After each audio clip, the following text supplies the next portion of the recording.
I've wanted to be a comedian ever since I was a little kid. I started when I was 21 at open mics in Chicago. I didn't really become a political comedian. I think people started telling me that because when Barack Obama ran for president, I started to be really focused on his running for president. And that's when I suddenly got invited to do political comedy shows.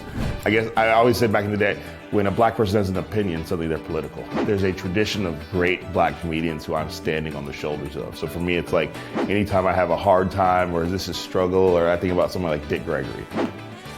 Nothing I'm doing is as hard or as provocative as what Dick Gregory did. So I think about like Dick Gregory, Paul Mooney. I mean, we all know the known greats that we sort of talk about in the Mount Rushmore, but I think about the black comedians that came before me, and it's really great. And I got to work with Dick Gregory and Paul Mooney a couple times, and that's the best, is sort of standing on those shoulders. I always said back in the day that Chris Rock was like foul-mouthed Yoda. like that he was filled with wisdom, but also filled with F-bombs. So like, it was great. He showed up to almost every taping of every episode. He had advice all the time. Of course, sometimes it hurt my feelings. Because you know how Chris is. But I wouldn't be sitting in this chair talking to you if he hadn't helped me get my first TV show.